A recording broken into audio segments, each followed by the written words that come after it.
और समाचार प्लस पर भी सांसद हरिनारायण राजभर ने कहा कि मोदी से उन्होंने शिकायत की और सरकार की छवि का ध्यान रखना ये हमारी जिम्मेदारी है, इसलिए सांसदों ने प्रधानमंत्री के सामने अपनी बात रखी है। तो खुलकर उन्होंने ओम प्रकाश राजभर पर निशाना साधा, कहा कि भूमाफियाओं से मंत्री ओम प्रकाश राजभर की सांठगांठ है और ईमानदार जिलाधिकारी को हटाने के लिए उन्होंने मुहिम चलाई है। तो ओम प्रकाश राजभर, आपको पता होगा, वो इससे पहले भी जिलाधिकारी को हटाने को लेकर अपनी सरकार के खिलाफ धरने पर बैठने का ऐलान कर चुके थे। इसके बाद भी उन्होंने कहा कि वो और सरकार को चेतावनी यहां पर दे देंगे। तो फिलहाल उल्टा उन पर आरोप लगाया हरिनारायण राजभर ने। उनका कहना है कि ओम प्रकाश राजभर यहां पर ईमानदार जिलाधिकारी को हटाना चाहते हैं। हमारे संवाददाता ने जो बातचीत की है वो सुनिए।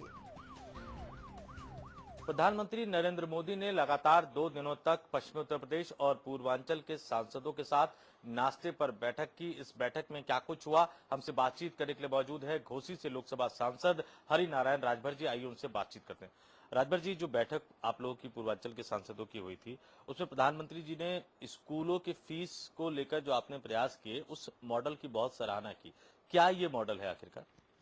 ये मॉडल है कि नहीं, अभी पूरे भारत में ये सीबीएसई आईसीएसई जो स्कूल चलते हैं, जो प्राइवेट हैं, उन पर कोई लिमिट नहीं है। स्कूल वाले फ्री हैं 5 बिंदुओं में, और 25% उन गरीबों को ये लोग निःशुल्क पढ़ाएंगे जिनके पास पढ़ने की स्थिति नहीं है। मंत्री हैं राजभर साहब, क्या उनसे सचेत करने को कह रहे थे, या कोई और मंत्री है, कोई और अधिकारी? आखिर किन से सचेत? क्योंकि आप लोग क्षेत्र में जाते लगातार कह रहे कि अधिकारी हमारी सुन नहीं रहे। राजभर साहब तो वो अपने आदत के अनुसार, राजभर साहब अपने आदत के अनुसार जो बोल रहे हैं आप लोग देख ही रहे हैं।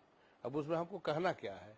इसी तरह के देखकर परिस्थितियों का अवलोकन करके हम लोगों ने पार्टी को सचेत कराएंगे कि ऐसा हमारे पार्टी पर। राजभर साहब तो न उनका कोई पार्टी है, न उनका कोई सिद्धांत है, या न उनका कोई वसूल है। वो स्वार्थी प्रवृत्ति के आदमी हैं। तो राजभर जी का साफ साफ कहना है कि कुछ लोग जो दूसरी पार्टियों से बीजेपी में आए हैं वो जरूर इस तरह की हरकतें कर रहे हैं जिससे फर्क पड़ रहा है, लेकिन उनको धीरे धीरे किनारे कर दिया जाएगा। जहां तक प्रधानमंत्री के साथ बैठक का सवाल है, वो साफ साफ कह रहे हैं कि बतौर सांसद प्रधानमंत्री के सामने उन्हें अपनी बातें रखने का पूरा हक है, और प्रधानमंत्री जी ने भी उन्हें आश्वासन दिया है। नई दिल्ली से कैमरा पर्सन रजनीश के साथ संतोष पाठक।